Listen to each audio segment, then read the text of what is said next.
Hello दोस्तों, selection teaching centre में आपका स्वागत है। तो चलिए लुसेंट बुक समान अध्ययन का लेक्चर 15 मौर्य साम्राज्य है। तो वीडियो को स्टार्ट करते हैं। इसमें जितना भी महत्वपूर्ण है पॉइंट उसको हाईलाइट कर दिए हैं और उसको समझते हुए चलेंगे। मौर्य वंश के संस्थापक चंद्रगुप्त मौर्य का जन्म 345 ईसा पूर्व में हुआ था। पूछेगा कि मौर्य साम्राज्य चंद्रगुप्त मौर्य का जन्म कब हुआ था? 345 ईसा पूर्व में हुआ था। युधिष्ठिर ने चंद्रगुप्त मौर्य को सेल्यूकस कहा। पूछेगा कि सेल्यूकस को किसने कहा था? चंद्रगुप्त मौर्य को सेल्यूकस किसने कहा? तो यह जस्टिन ने कहा था। यह प्रश्न बिहार एसआई में पूछा गया है, जिसकी पहचान विलियम जोन्स ने चंद्रगुप्त मौर्य से की है। अब कह रहा है कि विशाखादत्त कृत मुद्रा राक्षस में चंद्रगुप्त मौर्य के लिए ब्रिसल या आशा निम्न कुल की उत्पत्ति का शब्द का प्रयोग किया गया है। पूछेगा कि जो विशाखादत्त, सबसे पहले तो ये पूछेगा कि विशाखादत्त की पुस्तक का नाम क्या है? तो यह मुद्रा राक्षस है। पूछेगा कि मुद्रा राक्षस में चंद्रगुप्त मौर्य को क्या कहा गया है? तो ब्रिसल नाम दिया गया है। धनानंद को हराने में चाणक्य, जिसका नाम है कौटिल्य, विष्णुगुप्त ने मौर्य साम्राज्य की मदद की, जो बाद में चंद्रगुप्त मौर्य का प्रधानमंत्री बना। इसके द्वारा लिखित अर्थशास्त्र पुस्तक है। पूछेगा कि चाणक्य ने कौन सा पुस्तक लिखा था? तो यह अर्थशास्त्र लिखा था। इसका संबंध किससे था? इसका संबंध राजनीति से था। पूछेगा कि अर्थशास्त्र का संबंध किससे था? तो अर्थशास्त्र का संबंध किससे था? तो राजनीतिक से था। यह ध्यान में रखिएगा। कह कि कौटिल्य ने अर्थशास्त्र में राज्य की प्रकृति का वर्णन किया। उसने राज्य के 7 अंग बनाए। ये अंग थे स्वामी, आमत्य, जनपद, दुर्ग, कोष, दंड या सैन्य और मित्र। इसे ही सप्तांग कहा जाता है। तो कौटिल्य ने जो अर्थशास्त्र में राज्य की प्रकृति के बारे में समझाया है, उसी में 7 अंग थे। तो कौन कौन से अंग थे? स्वामी थे, आमत्य थे, जनपद थे, दुर्ग थे, कोष थे, दंड थे या सैन्य और मित्र थे। अब कह रहा कि चंद्रगुप्त मौर्य की राजधानी 322 ईसा पूर्व में बैठा। मतलब चंद्रगुप्त जो मौर्य था वो अपने राजगद्दी पर कब बैठा था? 322 ईसा पूर्व में बैठा था। चंद्रगुप्त जैन धर्म का अनुयायी था। पूछेगा कि चंद्रगुप्त किस धर्म के अनुयायी थे? तो ये जैन धर्म के अनुयायी थे। चंद्रगुप्त ने अपना अंतिम समय कर्नाटक के श्रवणबेलगोला नामक स्थान में बिताया।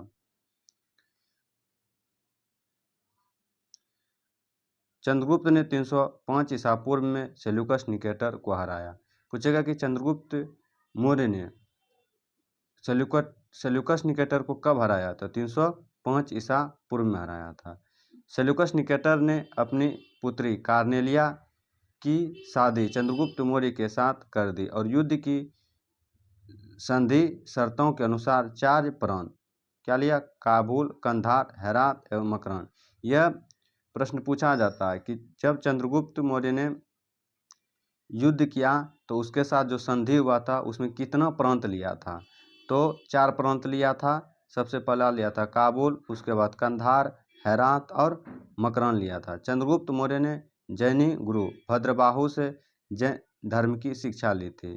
पूछेगा कि चंद्रगुप्त मौर्य ने किस गुरु से जैन धर्म की शिक्षा ली थी? तो गुरु भद्रबाहु से शिक्षा लिया था। अगर आपको वीडियो पसंद आ रहा है तो वीडियो को लाइक करें और सब्सक्राइब करें। मेगास्थनीज चंद्रगुप्त सेल्यूकस निकेटर का राजदूत था, जो चंद्रगुप्त के दरबार में रहता था। पूछेगा कि मेगास्थनीज किसके दरबार में रहता था?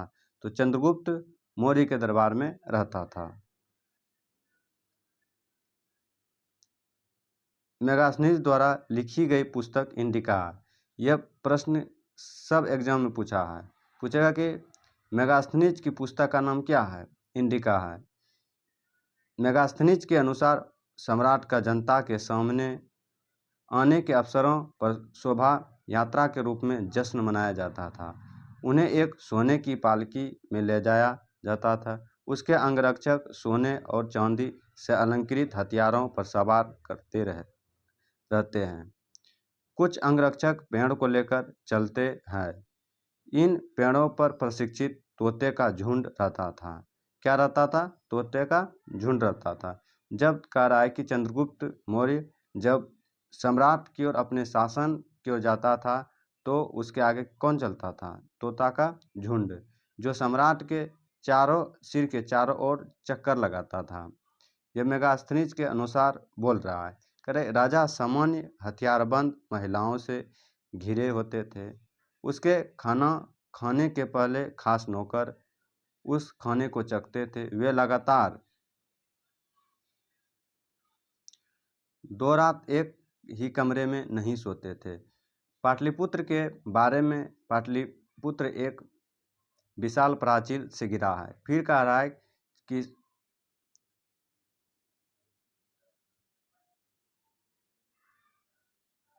पाटलिपुत्र के बारे में पाटलिपुत्र एक विशाल प्राचीन से घिरा है जिसमें 570 दुर्ग और 60 द्वार है। जो द्वार है 2 और 3 मंजिल वाले घर लकड़ी और कच्ची ईंटों से बने हैं।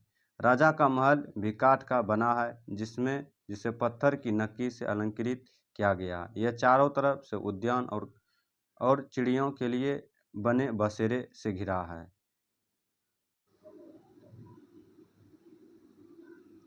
चंद्रगुप्त मौर्य और सेल्यूकस के बीच हुए युद्ध एल्पियनस ने कहा कि प्लूटार्क के अनुसार चंद्रगुप्त ने सेल्यूकस को 500 हाथी उपहार में दिए थे। कह रहे कि चंद्रगुप्त की मृत्यु 298 ईसा पूर्व में सरवन बेलगोला में उपवास के द्वारा हुआ था।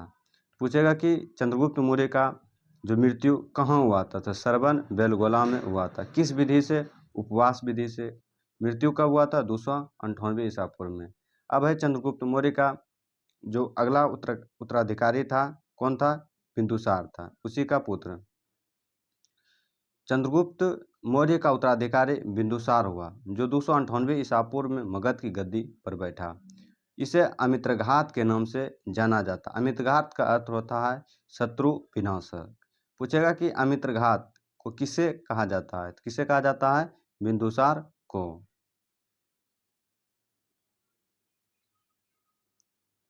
पूछेगा कि बिंदुसार आजीपक संप्रदाय के अनुयायी थे। यह प्रश्न पूछा है कि आजीपक संप्रदाय के अनुयायी कौन थे? बिंदुसार थे। आजीपक संप्रदाय की स्थापना मैथिली पुत्र घोषाल ने किया था। तो आजीपक संप्रदाय की स्थापना किसने किया था? मैथिली पुत्र घोषाल ने। वायुपुराण में बिंदुसार को भद्रसार या बारिसार कहा गया। स्ट्रोबो के अनुसार सीरियन नरेश एंड्रोकस ने बिंदुसार के राजदरबार में डायनेमेकस नामक राजदूत भेजा। इसे ही मेगास्थनीज का उत्तराधिकारी माना जाता है। जैन ग्रंथों में बिंदुसार को सिंहसेन कहा जाता है। तो जैन ग्रंथ में बिंदुसार को क्या कहा जाता है? सिंहसेन। बिंदुसार के शासनकाल में तक्षशिला, सिंधु एवं झेलम नदी के बीच में हुए दो विद्रोह का वर्णन है। इस विद्रोह को दबाने के लिए बिंदुसार के पहले सुसीम और बाद में अशोक को भेजा। मतलब बिंदुसार के शासनकाल में तक्षशिला में क्या हुआ था? तक्षशिला में 2 विद्रोह हुआ था जिसमें इस विद्रोह को दबाने के लिए बिंदुसार ने किसको भेजा? सुसीम और अशोक को भेजा। अब कहा कि एथनियस के अनुसार बिंदुसार ने सीरिया के शासक एंड्रोकस फर्स्ट से मदिरा, सूखे अंजीर एवं एक दार्शनिक भेजने की प्रार्थना किया। अब कहा कि बौद्ध विद्वान तारानाथ ने बिंदुसार को 16 राज्यों का विजेता बनाया। बिंदुसार के सभा में 500 सदस्यों वाली एक मंत्रिपरिषद थी जिसका प्रधान खल्लाटक था। जिसका प्रधान कौन था? खल्लाटक। अब है अशोक। अशोक के बारे में भी प्रश्न पूछा जाता है एग्जाम में। बिंदुसार का उत्तराधिकारी अशोक महान हुआ जो 269 ईसा पूर्व में मगध की गद्दी पर बैठा। अशोक की माता का नाम सुभद्रांगी था। पूछेगा कि अशोक की माता का नाम क्या था? सुभद्रांगी था। दिव्यवादना के अनुसार राजगद्दी पर बैठने के समय अशोक अवंती का राज्यपाल था। पूछेगा कि जब अशोक राजगद्दी पर बैठ रहा था तो उस समय कहाँ का राज्यपाल था, तो वह अवंती का राज्यपाल था। मास्की, गुजरा और नेतुरा एवं उड गोलम के लेख में अशोक का नाम अशोक मिलता है। मतलब ये सब अभिलेख में अशोक का नाम ये सब मिलता है। अब मौर्य प्रांत और राजधानी। मौर्य प्रांत में उत्तरापद की राजधानी तक्षशिला थी। अवंती राष्ट्र की राजधानी उज्जैनियान थी। इसके बाद कलिंग की राजधानी तोसली थी। दक्षिणापद की राजधानी सुवर्णगिरी थी और प्रासी या पूर्व प्रांत की राजधानी पाटलिपुत्र थी। अशोक का इतिहास हमें मुख्यतः उसके अभिलेखों से ही ज्ञात होता है।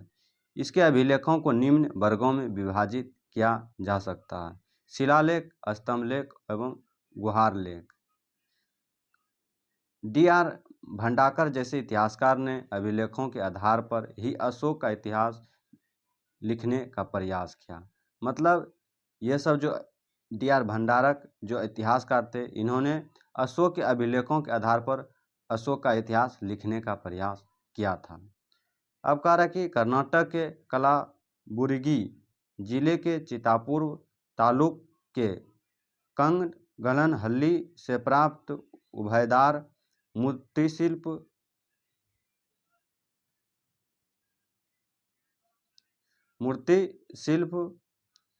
रिलीफ स्कल्पचर शिलालेखों में अशोक के प्रशस्त या रूप चित्र के साथ रानियों अशोक, राजा अशोक उल्लेखित है। मतलब यह जो कर्नाटक में अभिलेख थे उसमें अशोक, रानियों अशोक उल्लेखित नाम है। अब है कि अशोक के प्रमुख शिलालेखों का स्थान एवं उसके संबंधित राज्य है। शिलालेखों का स्थान में सबसे पहले शहबाजपुर गढ़ी या पेशावर पाकिस्तान में था। मन शहरा या हजारा पाकिस्तान में था। कालसी ये उत्तराखंड में था। गिरनार इसका अभिलेख गुजरात राज्य से था। इसके बाद धौली एवं जोड़गढ़ उड़ीसा में था। एड़ूगुड़ी या राजुल मंडगिरी अरुणाचल आंध्र प्रदेश में था। सोपारा यह महाराष्ट्र में था। यह पूछा गया प्रश्न है, सोपारा कहाँ है? महाराष्ट्र में। रूपनाथ तथा गुजरा यह भी यह कहाँ था? मध्य प्रदेश में। सासाराम यह बिहार में है। भबरू यह भी प्रश्न पूछा गया। भबरू या विराट यह कहाँ है? राजस्थान में। मास्की, गोमिट, ब्रह्मगिरी यह कहाँ है? कर्नाटक में।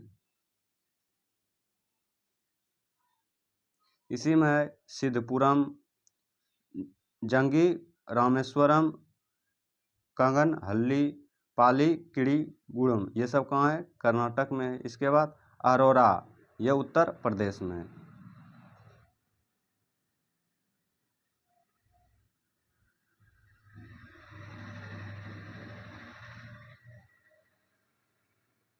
भबरू अभिलेख में अशोक ने स्वयं को मगध का राजा बताया। पूछेगा किस अभिलेख में अशोक ने स्वयं को मगध का राजा बताया था?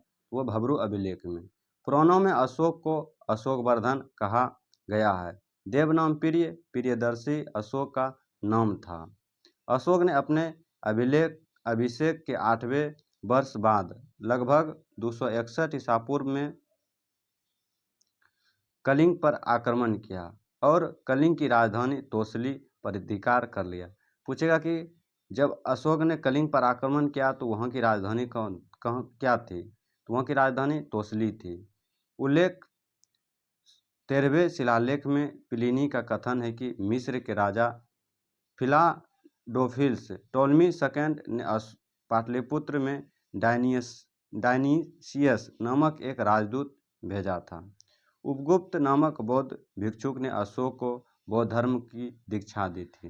पूछेगा कि बौद्ध धर्म की दीक्षा किसने दिया था? तो उपगुप्त ने दिया था। अशोक पहले ब्रह्म धर्म का अनुयायी थी। कल्हन के राजतरंगिणी से पता चलता है कि वह शैव धर्म का उपासक था। निग्रोध के प्रवचन सुनकर उसने बौद्ध धर्म को अपना लिया।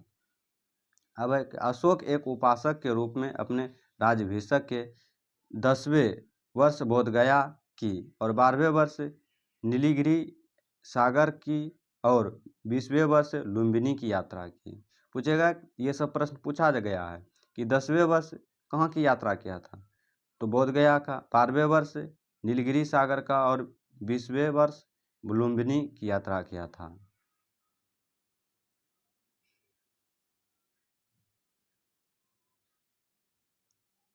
अहोरा लेख में यह घोषणा की गई कि अशोक व्यक्तिगत रूप से बौद्ध धर्म का अनुयायी था। रोमनदाई स्तंभ अभिलेख और नीलगारी सागर स्तंभ लेख बौद्ध मत में अशोक की आस्था का स्पष्ट प्रमाण देता है। अब है कि अशोक के प्रमुख शिलालेख एवं उसके वर्णित विषय। यह भी पहला है, इसमें पशु बलि की निंदा की गई है। पूछेगा कि पहला शिलालेख में किसकी निंदा की गई है, तो पशु बलि की। दूसरा है, कह रहा कि मनुष्य व पुरुष दोनों की चिकित्सा व्यवस्था का उल्लेख है। तीसरा है, इसमें राजकीय अधिकारों को एक आदर्श दिया गया है कि वे हर 5वें वर्ष के उपरांत दौरा पर जाए और इसमें कुछ धार्मिक नियमों का उल्लेख करें। अब है चौथा, इसमें भैरी घोष की जगह धम्म घोष की घोषणा की गई है। पूछेगा कि अशोक के चौथा अभिलेख में क्या वर्णन किया गया, तो भैरवी घोष के स्थान पर किसका वर्णन किया गया है, धम्म घोष का। पांचवा कह रहा है कि इसमें धर्म महापात्रों की नियुक्ति की जानकारी मिलती है। छठा है, इसमें आत्म नियंत्रण की शिक्षा मिलती है। छठा में क्या है, आत्म नियंत्रण की। और सातवां और आठवां में है कि अशोक को तीर्थ यात्रा का उल्लेख किया गया है। नंबर है, इसमें सच्ची भेंट तथा सच्चे शिष्टाचार का उल्लेख है। क्या है, सच्चे शिष्टाचार का उल्लेख है। 10वां है, इसमें शिक्षा ने आदेश दिया है कि राजा तथा उच्च अधिकारी हमेशा प्रजा के हित में सोचे। अब है 11वां, इसमें धम्म की व्यवस्था की गई है। 12वां है, इसमें स्त्री महापात्रों की नियुक्ति एवं सभी प्रकार के विचारों के सम्मान की बात कही गई है। 13वां है, इसमें कलिंग युद्ध का वर्णन एवं अशोक के हृदय परिवर्तन की बात कही गई है।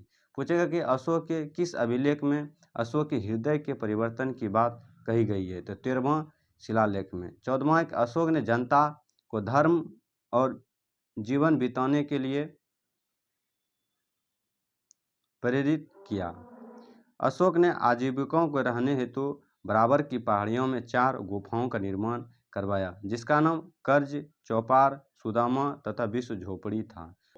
अशोक के पात्र दर्शन दशरथ के आजीविकों को नागार्जुन गुफा प्रदान की गई थी। अशोक के 7वें स्तंभलेख में आजीविकों का उल्लेख किया गया तथा महापात्रों को आजीविकों के हितों का ध्यान रखने के लिए कहा। अशोक ने बौद्ध धर्म के प्रचार के लिए अपने पुत्र महेंद्र एवं पुत्री संघमित्रा को श्रीलंका भेजा। बौद्ध परंपरा और उसके लिपियों के अनुसार अशोक ने 8400 स्तूपों का निर्माण करवाया। अब एक अशोक में वर्णित तीर्थ। मंत्री के कौन थे, प्रधानमंत्री। पुरोहित धर्म एवं दान विभाग के प्रधान थे सेनापति। सैन्य विभाग का प्रधान था युवराज। यह राजकुमार राजपुत्र थे दैवारिक। यह राजकीय द्वार के रक्षक थे अंतवैदिक। यह अनंतपुर का अध्यक्ष था।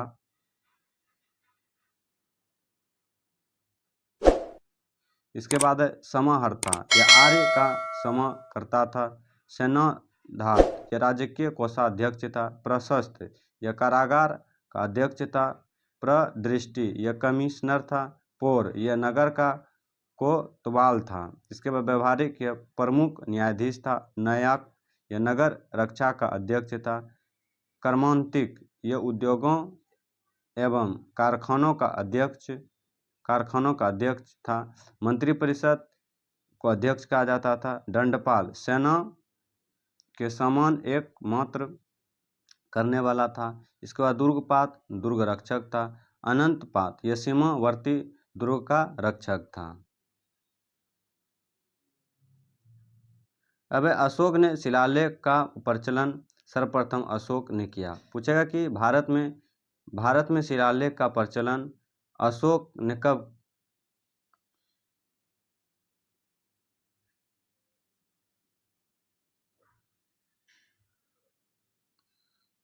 भारत में शिलालेख का प्रचलन सर्वप्रथम अशोक ने किया। अशोक के शिलालेखों में ब्राह्मणी, खरोष्टी, ग्रीक एवं अरमाइक लिपि का प्रयोग हुआ।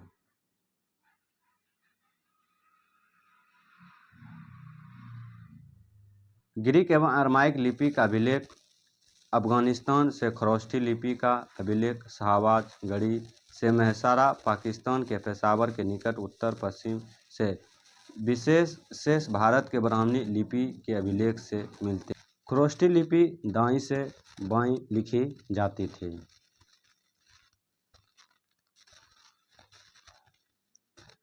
अशोक के अभिलेखों को 3 भागों में बांटा जा सकता है: शिलालेख, स्तंभलेख एवं गुहार लेख। शिलालेख के अशोक के शिलालेख की खोज 1750 ईस्वी में प्रोदेस्टी फेंथर ने की थी। इसकी संख्या 14 है। अशोक के शिलालेख पढ़ने में सबसे पहली बार सफलता 1837 में जेम्स प्रिंसेप को प्राप्त हुआ। यह प्रश्न पूछता है कि अशोक का शिलालेख पढ़ने में सबसे पहले सफलता किसने प्राप्त किया था? तो जेम्स प्रिंसेप ने 1837 में। अशोक के स्तंभलेख की संख्या 7 है, जो केवल ब्राह्मणी लिपि में लिखी गई है। यह 6 अलग अलग स्थानों से प्राप्त हुआ है।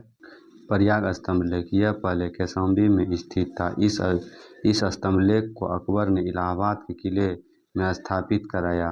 दिल्ली टोपरा, यह स्तंभलेख फिरोज शाह तुगलक के द्वारा टोपरा से दिल्ली लाया गया। तीसरा है कि दिल्ली मेरठ, यह पहले मेरठ में स्थित यह स्तंभलेख फिरोज शाह तुगलक के द्वारा दिल्ली लाया गया। चौथा है कि रामपुरवा, यह स्तंभलेख चंपारण बिहार में स्थित है। इसकी खोज 1872 ईस्वी में कार्लियर ने की थी। पूछेगा रामपुरवा अभिलेख कहाँ है? तो यह बिहार में स्थित है। इसकी खोज कब की गई थी? 1872 ईस्वी में। इसके आगे है लोहरिया अरे राज, यह चंपारण बिहार में स्थित है। इसके बाद लोहरिया नंदगढ़, यह चंपारण बिहार में। इस स्तंभलेख पर मोर का चित्र बना है। पूछेगा कि किस स्तंभलेख पर मोर का चित्र बना है? तो ये लोहरिया नंदनगढ़ पर बना है। इसके बाद कौशाम्बी अभिलेख को रानी का अभिलेख कहा जाता है। अशोक का 7वां अभिलेख सबसे लंबा है। अशोक का सबसे छोटा स्तंभ लेख रुमनदई है। इसी में लुम्बिनी में धम्म यात्रा के दौरान अशोक के द्वारा भू स्वराज्य की दर घटाकर 1/8 भाग कर दिया और लुम्बिनी नामक नगर का धार्मिक कर बलि माफ कर दिया गया। इसके बाद है महास्थान, बांग्लादेश से प्राप्त शाहगौर का ताम्र अभिलेख में मौर्य काल में अकाल या सूखा जैसे देवी प्रकोप के समय राज्य द्वारा सतह कार्य किए जाने का वर्णन प्राप्त होता है। प्रथम पृथक शिलालेख में यह घोषणा किया है कि मनुष्य मेरे बच्चे हैं। अशोक का सन ए पूर्ण कंदहार अभिलेख ग्रीक एवं अरमाइक भाषाओं से प्राप्त हुआ है। साम्राज्य में मुख्यमंत्री एवं पुरोहित की नियुक्ति के पूर्व इसके चरित्र को काफी जांच परखा जाता है, जिसे उपधा परीक्षण कहा जाता है। सम्राट की समस्या के लिए एक मंत्री परिषद होती थी, जिसमें सदस्यों की संख्या 12 से 16 या 20 हुआ करती थी। अर्थशास्त्र में शीर्षस्थ अधिकारी के रूप में तीर्थ का उल्लेख मिलता है, जिसे महामात्र भी कहा जाता है। इसकी संख्या 18 थी। अर्थशास्त्र में 4 जुलूस कहा गया है। अशोक के समय मौर्य साम्राज्य में प्रांतों की संख्या 5 थी। प्रांतों को चक्र कहा जाता था। पूछेगा कि अशोक के द्वारा प्रांतों को क्या कहा जाता था? चक्र कहा जाता है।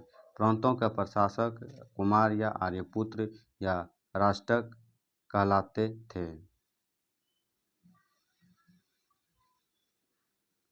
अब है कि प्रांतों का विभाजन विषय में किया गया था, जो विषयपति के अधीन होते थे। प्रशासन की सबसे छोटी इकाई ग्राम थी। यह प्रश्न पूछा जाता है, प्रशासन की सबसे छोटी इकाई क्या थी? तो ग्राम थी, जिसका मुखिया ग्रामी कहा जाता था। प्रशासकों में सबसे छोटा गोप था, जो 10 गोप ग्रामों का शासन संभालता था। मेगास्थनीज के अनुसार नगर का प्रशासन 30 सदस्यों का एक मंडल करता था, जो 6 समितियों में विभाजित था। अब है कि प्रशासनिक समिति एवं उसके कार्य। तो इसका प्रथम समिति था उद्योग एवं शिल्प कार्य का निरीक्षण करना। द्वितीय समिति था विदेशों की देखरेख करना।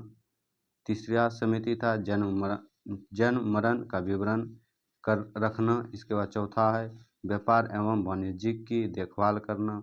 और पाँचवा है कि निर्मित वस्तुओं के विक्रय का निरीक्षण करना। और छठा है कि बिक्री कर वसूल करने की है। अब कह रहा है कि मेगास्थनीज के अनुसार नगर का प्रशासन 30 सदस्यों का एक मंडल करता था, जो 6 समितियों में विभाजित था। प्रत्येक समिति में 5 सदस्य होते थे। बिक्री कर के रूप में मूल्य का 10वां भाग वसूला जाता था। इसे बेचने वालों को मृत्युदंड दिया जाता था। अब है मेगास्थनीज के अनुसार एर्गो माई मार्ग निर्माण अधिकारी था। जस्टिन के अनुसार चंद्रगुप्त मौर्य की सेना में लगभग 50,000 अश्वरोही सैनिक था और 9,000 हाथी और 8,000 रथ थे। ये किसके द्वारा है? जस्टिन के अनुसार है। जस्टिन नामक यूनानी लेखक के अनुसार चंद्रगुप्त ने अपनी 6 लाख की फौज से सारे भारत को रौंद दिया। यह बात सही भी हो सकता है या नहीं, लेकिन यह सही है कि चंद्रगुप्त मौर्य ने पश्चिमोत्तर भारत को सेल्यूकस की गुलामी से मुक्त किया। जस्टिन ने चंद्रगुप्त की सेना को लुटेरों की सेना कहा। अब है युद्ध क्षेत्र में सेना का नेतृत्व करने वाले अधिकारी नायक कहलाता था। सैन्य विभाग का सबसे बड़ा अधिकारी सेनापति होता था।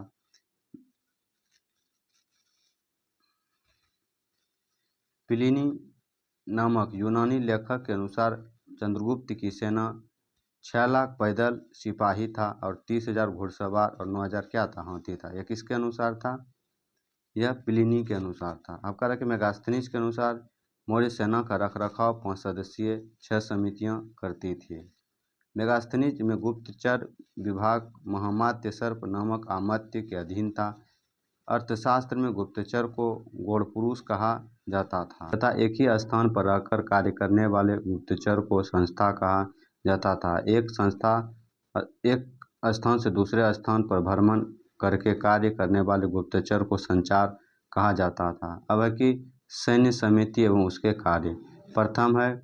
प्रथम समिति के कार्य जल की व्यवस्था करना। द्वितीय है आयात एवं रसद की व्यवस्था करना। तृतीय है पैदल सैनिकों की देखरेख करना। चतुर्थ है अश्वरोहियों की सेना की देखरेख करना। पाँचवा है कि गज सेना की देखरेख करना, मतलब हाथी। और षष्ठा है कि रथ सेना की देखरेख करना। मतलब ये सब समिति था जो उसका कार्य करता था कि किसको किसको कौन सा कार्य संभालना है।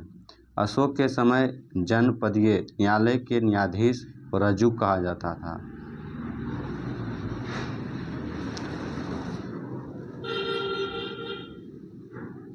सरकारी भूमि को सीता कहा जाता था। बिना वर्षा के अच्छी खेती होने वाली भूमि को अदेव मातृ कहा जाता था। ये प्रश्न पूछा है कि सरकारी भूमि को क्या कहा जाता था मौर्य काल में? क्या कहा जाता था? सीता भूमि कहा जाता था। मौर्य काल में द्रोण अनाज के माप के लिए प्रयोग होता था। मेगास्थनीज ने भारतीय समाज को 7 वर्गों में विभाजित किया। पहला था दार्शनिक, किसान, अहीर, कारीगर, सैनिक, निरीक्षक और क्या था? सभासद था। आगे बढ़ते हैं। कह रहा है कि